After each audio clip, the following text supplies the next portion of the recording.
These carvings we see here are actually graphic representations created by people who lived here between 15,000 and 20,000 years ago, during the Upper Paleolithic Age, which was a very different era both environmentally and culturally.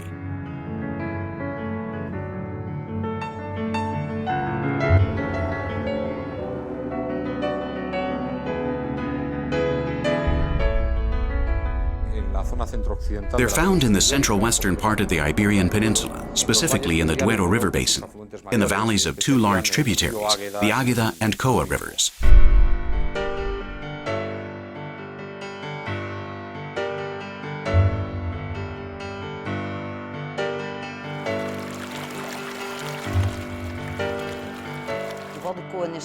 Today, the Côa River Valley is considered an outdoor museum that was created 25,000 years ago, but wasn't finished until our times.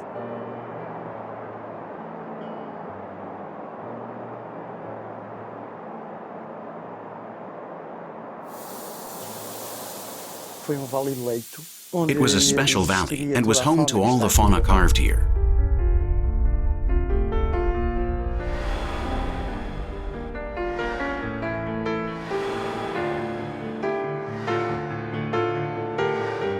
Siega Verde is geographically linked to the Côa Valley because it was on the route to the Castilian Plateau.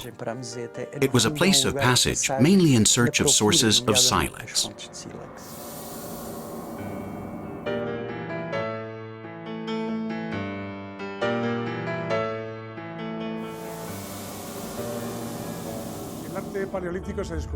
Paleolithic art was discovered in caves, and therefore people thought that the place where they had to portray these things was inside caverns. And this Paleolithic art in the open air, which is an art of light, is a more public art form. It's an art intended to be seen more than cave art is. The body of carvings in the Águeda and Côa valleys represents without a doubt the largest known collection of Pleistocene-era carvings anywhere in the world.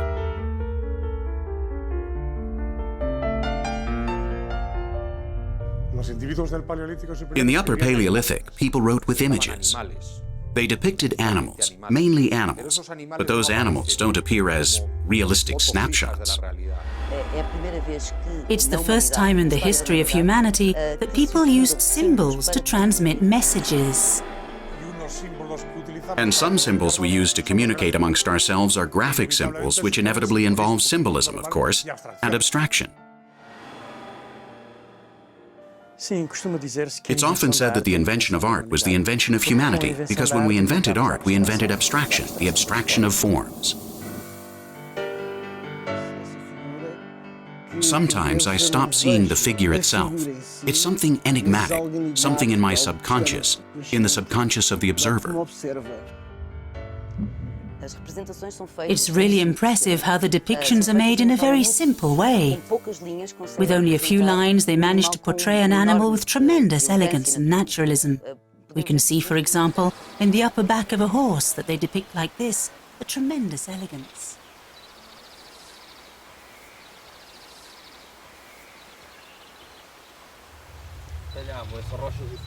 They carved those rocks with sharp objects that they used to strike directly on the rock. The main technique they used in the oldest carvings was to join a series of points.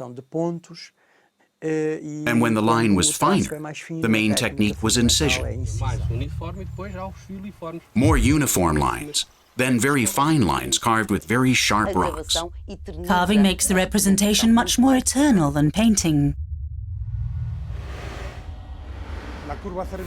The cervical dorsal curve is the fundamental element that represents each species. It was the dynamic line, the line that later determined all the others.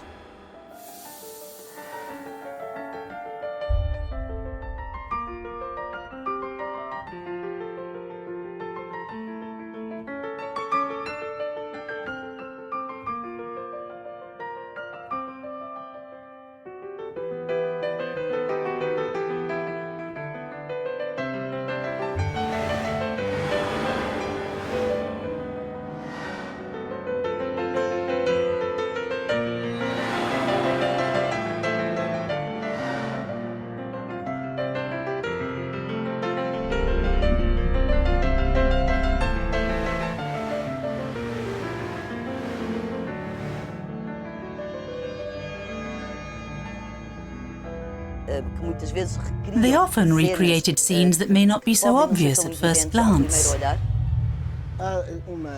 There is an intentional layering, and so there's a freedom of expression that leads the artists to make an animal from parts of other animals.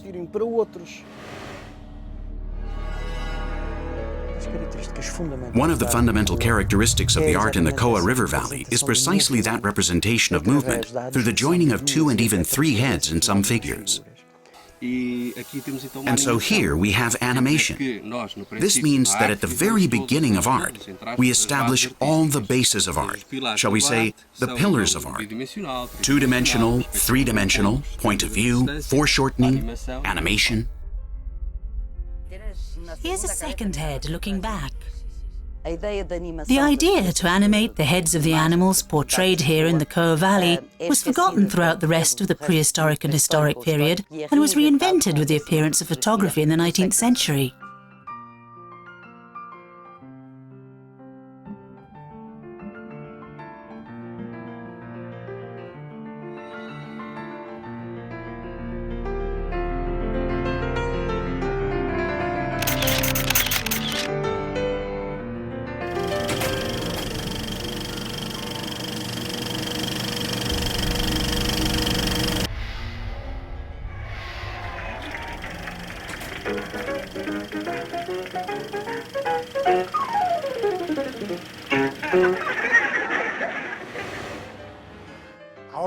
Now when we see these things in the out-of-doors, in the places we pass through, live in, travel through, and exist and communicate with each other, our vision of the graphic representations is completely different.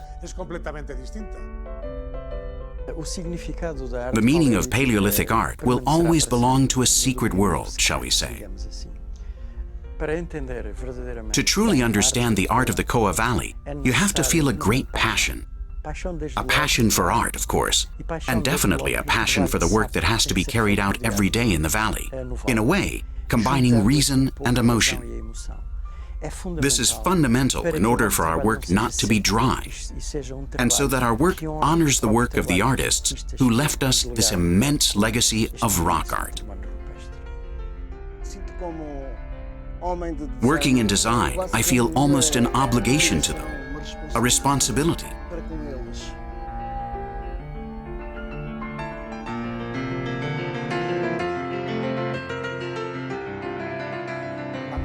The mind of a person in the Paleolithic period was not a dark mind, but one that loved the light and graphic and artistic realities just as we do.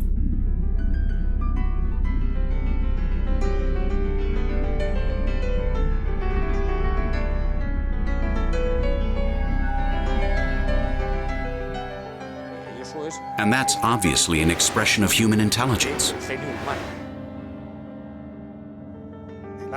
Outdoor art is the art of light. When we look at these carved rocks, we're looking at the canvases of artists from 20,000 years ago, and it's impossible for us not to be moved by such noble works.